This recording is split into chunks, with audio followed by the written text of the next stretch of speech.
नमस्कार पशुपालक भाइयों और बहनों।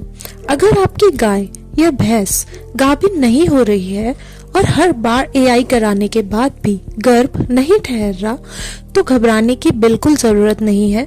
अक्सर इसके पीछे कुछ छोटी लेकिन बहुत महत्वपूर्ण वजह होती है जिन्हें हम हमेशा अनदेखा कर देते हैं।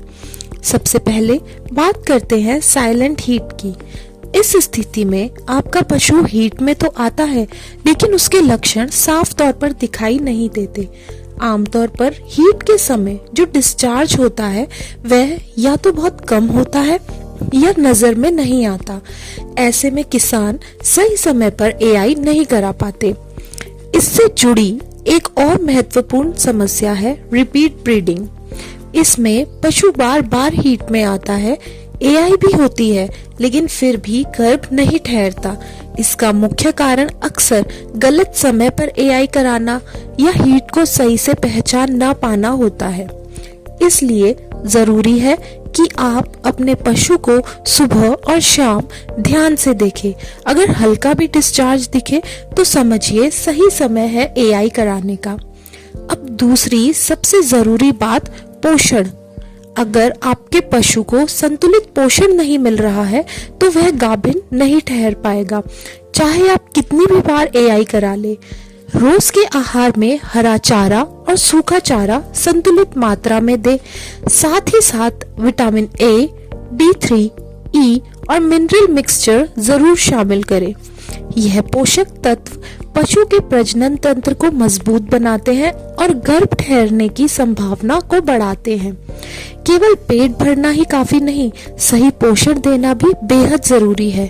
तीसरी बहुत आम समस्या है पेट के कीड़े यानी इंटरनल पैरासाइट्स। अगर समय पर डीवॉर्मिंग नहीं की गई तो यह कीड़े पशु के शरीर का पोषण खुद खा जाते हैं। इससे पशु कमजोर हो जाता है और गाभिन नहीं हो पाता। इसलिए हर 3-4 महीने में नियमित रूप से डीवॉर्मिंग जरूर करें। अगर आपका पशु दुबला दिख रहा है, बाल खुरदुरे हैं या भूख कम है, तो यह साफ संकेत है कि डीवॉर्मिंग की जरूरत है।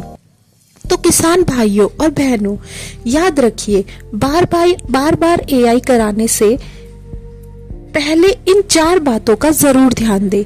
साइलेंट हीट को पहचानना, रिपीट ब्रीडिंग को पहचानना, सही पोषण देना और समय पर डीवॉर्मिंग करना। आप ओकेमी का रक्षक प्रोडक्ट का इस्तेमाल करके देख सकते हैं, जिसमें विटामिन ई और सेलेनियम जैसे जरूरी पोषक तत्व सही मात्रा में मौजूद है। यह पोषक तत्व पशु के प्रजनन तंत्र को मजबूत बनाते हैं, हीट साइकिल को बेहतर करते हैं और गर्भ ठहरने की संभावना को बढ़ाने में मदद करते हैं। नियमित और सही मात्रा में उपयोग करने से रिपीट ब्रीडिंग की समस्या कम हो सकती है और आपके पशु को ओवरऑल फर्टिलिटी में सुधार देखने को मिलता है। अगर आप इन सभी बातों का सही तरीके से ध्यान रखेंगे तो आपका पशु जल्दी और सही तरीके से गाभिन होगा, दूध उत्पादन बेहतर होगा और आपका अन्न